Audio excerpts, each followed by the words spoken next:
Just breaking, we have the testimony in from James Comey. He will be giving this tomorrow there in D.C. This is his opening statement, 7 pages of it. We have been reading through all of it, and we're bringing you right now some analysis. Let me just share with you some of the headlines from this. It seems as though the president did ask for the FBI head's loyalty.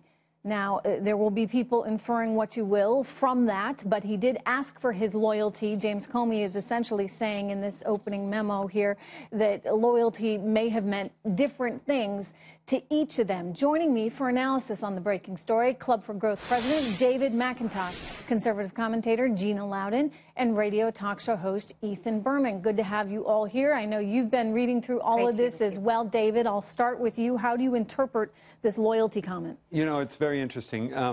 I served in the Justice Department as a young lawyer to Attorney General Meese. It's very appropriate for the president to ask all of the members of the Justice Department to be loyal to him as president, that they will take his direction. The Constitution says he's responsible, the president's responsible for law enforcement, and that means the FBI Director Comey really in the end reports to him. So it's an appropriate request. It's an appropriate. Okay. That said, if I follow this letter here, and it's sort of a time by time or minute by minute account of that dinner that they had together, the first question the president had asked him, Ethan, was, do you want your job? Do you like your job, or do you want it effectively? And James Comey said, yeah, I'm here, and I want to do this. And then he followed up with the loyalty question. Do you agree with David? I mean, perfectly appropriate thing to ask for, or are people going to look at this and somehow assume that it meant a whole lot more than I just need your loyalty? Nope, I don't think it's appropriate. I think this is a problem that we've had with the previous presidency. I think that's a problem with this presidency. I want the law enforcement community in this country, of which the head of the FBI is one of the top members, to be objective to the law and enforcing the law and pursuing those who break the law. When you skip down to the February 14th meeting, I think the president made a real mistake. And I think that this will be litigated as obstruction of justice. I actually disagree with the judge on this one. I think there's enough here that this will be litigated because he specifically went in to talk about that General Flynn hadn't done anything, that this shouldn't be pursued any further. This is very unpleasant You see by reading to read. The statement here, Gina, I'll go to you, that he wanted to be free of what he refers to as the cloud. In other words, the suspicion surrounding him as a result of all these allegations about Russia and the Trump campaign somehow teaming up to steal the election from Hillary Clinton. He wanted to be done with all of that, understandably so, because it's hard to govern and get anything else done when you've got the media and the left acting as though that's some kind of feeding frenzy. So, in many ways, asking for loyalty, and I'm not defending him here, but I am trying to poke some holes in what Ethan's saying. Asking for loyalty seems like something you might ask of anybody who's working for you, and I think it's perfectly understandable that he'd like to be done with all the suspicions, however that may be, and perhaps that means getting to the bottom of the investigation so that he can indeed, Gina, remove the cloud.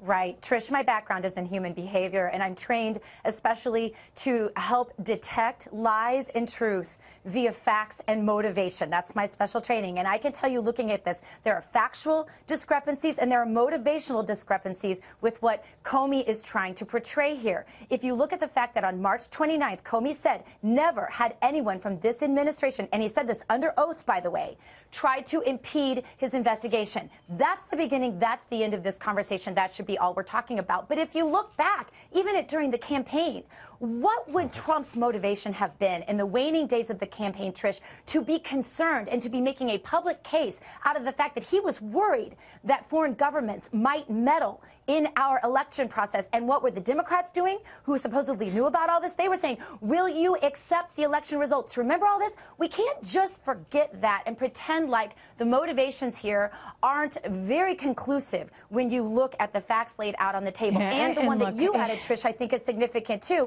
that he was his boss. Comey was fired. There's another motivation. So when you put all this together, I'm seeing a big nothing burger. He did write these memos in real time. He makes that point. As soon as he'd leave the White House, he'd get in an FBI vehicle, and he'd write down what had happened, what had transpired.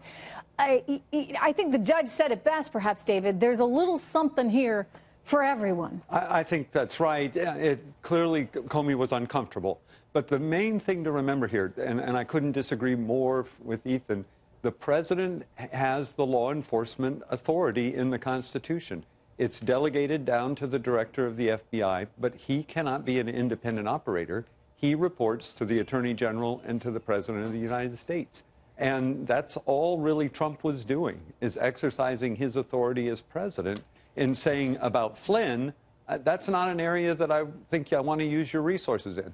Now, he didn't try to impede anything about him because Comey had by the already way, I told should him, point that you're out. not a target. And that's right at the top of this document here. He basically told him, look, you know, you are not a target. Yeah. You are not anyone who is under That's the most suspicion important here. thing coming out of this testimony. And it needs to be repeated. Comey said it then. He's saying it again now. Ethan, your rebuttal. Because I hear you laughing. Yeah, well, because Dr. Gina, first of all, he was giving public testimony in the Senate. Of course, if there's something going on, there's an investigation that's being reported to the FBI, he's not going to share that publicly. We found that this morning with the DNI, of course. They can't share certain things publicly, so that's why he said what he said publicly. Secondly, going back to Article 3 of the Constitution. Then you say you can't. All right. Guys, we got to take another quick break. We're going to continue looking through this. Loyalty is not part of it. I'll see you back here on the other side. Thanks so much.